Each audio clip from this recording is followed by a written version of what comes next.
Wow, Kimi really is the perfect example of a movie that you really don't see coming. It will totally throw you and guaranteed to have your jaw on the floor by the end of it.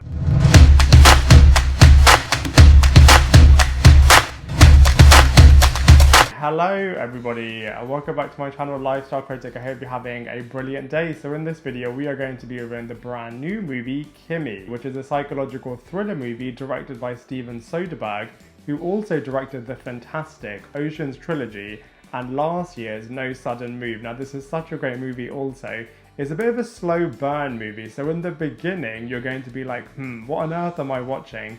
But then suddenly, out of nowhere, it will totally subvert your expectations and turn into a completely different movie entirely. And speaking of which, the final act of this movie is just so incredibly gripping, super intense and literal edge of your seat viewing. And I cannot wait to break it down for you in this movie review.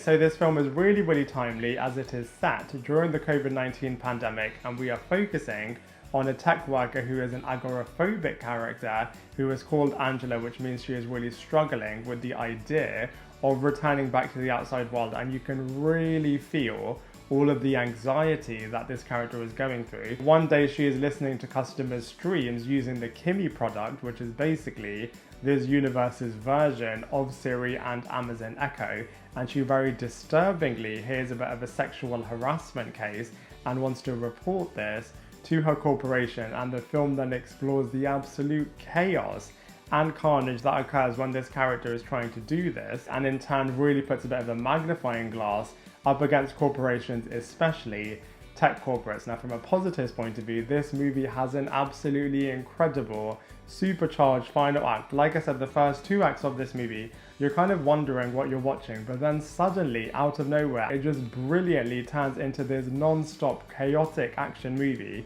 which is just absolutely incredible. But like I said, I absolutely also love the fact that it really does put a lens up against corporates and how their real ambitions are solely just trying to drive towards profit, trying to keep their PR as minimal as possible, trying to keep any bad publicity to an absolute minimum. And this company in particular is just focusing on their IPO launch being as successful as it can be. Like I said before as well, it's also really timely as it is set during the COVID-19 pandemic, so it's something that a lot of people can also relate to. And it's also just really chilled back, and in turn it's just really chilling as it's just such a realistic movie, and you really are in turn able to be connected with all of these different characters, and it's just so creepy, just all of the things that are taking place in this movie. However, from a negatives point of view, like I said, the first two acts of this movie somewhat are a little bit too stripped back, as it is a little bit flat, and like I said, it does take a little while to get going, but obviously that's really purposeful in terms of how they've directed this film. Also, there are certain conversations that happen off screen,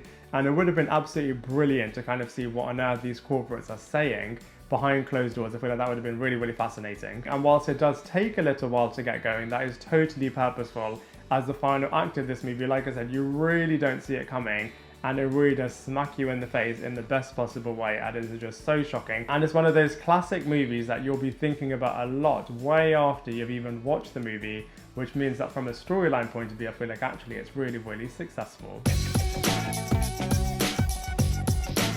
So from a cast and characters point of view, they all do a really good job in this movie, so let's go through them one by one. So first up, we of course have Zoë Kravitz, who just does such an incredible job in this movie. You're really up close and personal with this character, as like I said, the first two acts in particular is basically just this character in her apartment, so you're really close to this character, and you can feel a lot of the things that she is feeling. You can really also feel the distress that she is going through when she is witnessing firsthand that one of their customers is unfortunately experiencing sexual assault.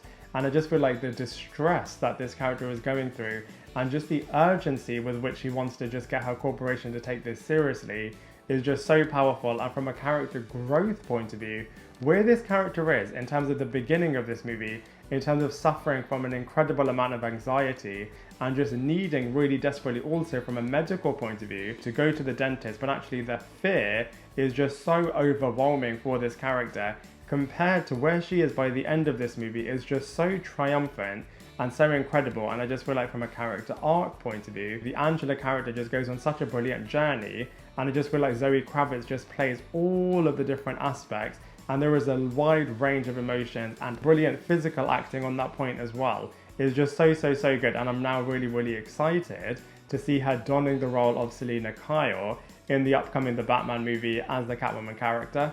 Next up we have Rita Wilson, who is playing the Natalie Chowdhury character. Another phenomenal performance from Rita Wilson in this movie, as at first, when the Angela character is really trying to reach out to this character, she is coming across as being really empathetic, really understanding. However, actually underneath all of that, she is such a manipulative boss, and her alliances and allegiances are only solely with the company. And I just feel like you can really see the dark side of a corporation through this character. We've also got Devin Ratray playing a bit of a stalker character that is observing people from his house through his binoculars. And this character, the final moment, the final thing that this character says is just an absolutely iconic line. And it's also the same person who played the iconic Buzz role in the first two Home Alone movies. So it's so wicked to see this actor and this character in this movie as well. We've also got Jamie Cavill playing a character called Antonio. I won't spoil anything about this character, but the things that he does in the final act of this movie is just so shocking. Like I keep saying, the final act of this movie is just so phenomenal, and I just feel like all of the cast and characters just really do make it what it is, which is just absolutely fantastic from an acting perspective. So from a visuals point of view, you know, this isn't a massively technically advanced movie. It's actually really raw, really stripped back, and really realistic.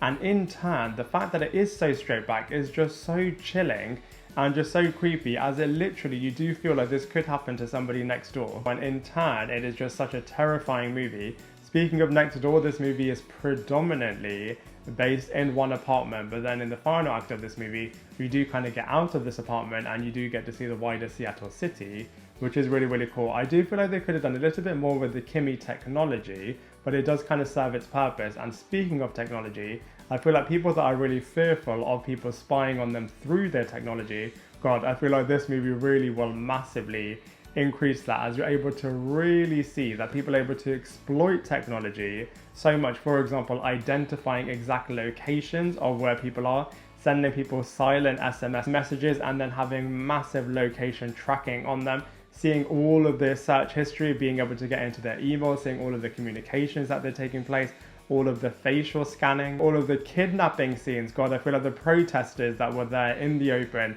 were just totally saving the day within that space, and just absolutely incredible chase sequences, both within a massive skyscraper scenario as well as across the city of Seattle. I just feel like from a visuals point of view, this movie is absolutely wicked. Say from a comparisons point of view, it's not like there's one movie that's a bit of a like-for-like replication of Kimi. However, there are quite a few movies actually that you can kind of lift and shift certain aspects of Kimi too. So for example, you can definitely, from a psychological thriller point of view, compare it to Run and Woman in the Window in terms of an agoraphobic type character being really trapped and confined within one location, and craziness taking place by other characters surrounding this character. I would also compare certain aspects as well to Parasite in terms of the movie starting off as one thing and then totally becoming something else entirely. Secret Obsession as well, in terms of one character being locked and confined in one location and other people really manipulating this situation. And from a Lockdown point of view, I feel like you can definitely compare this movie to Lockdown, which I feel like this movie is just so much stronger than that film, but I don't think it's as strong as other Lockdown movies, for example Songbird, which was just an absolutely phenomenal Michael Bay action movie. And I feel like you can also compare it to sinister characters, for example ones that you saw in Get Out, and also sinister characters that you see in Every Breath You Take as well. So whilst, like I said, there isn't a single movie that is a direct replication of this film, I feel like there are quite a few thriller movies that you can definitely compare Kimi to. So overall, I really enjoyed Kimi. Like I said, I wasn't sure in the beginning when I was watching this movie. I was like, what on earth is this? But then suddenly, it just took a turn and it just had me absolutely hooked, and I thought it was such a wicked film. I thought it shone a light at corporate corruptness really well, in terms of people just wanting to hide the truth at all costs and just solely focused on trying to get as much profit for the brand as possible. And also, I feel like it raises some really interesting questions on technology, for example, the invasiveness that it can cause, and also the opportunities that it can identify as well, and all of the data monitoring and the fact that people are able to track people. I just feel like the tech aspect of this movie is really, really strong, and so for all of those reasons, I'm going to give Kimi a solid 7 out of 10. Now I'd love to hear what you thought of this film, so please let me know in the comment section below. Otherwise, I look forward to seeing you in my next video.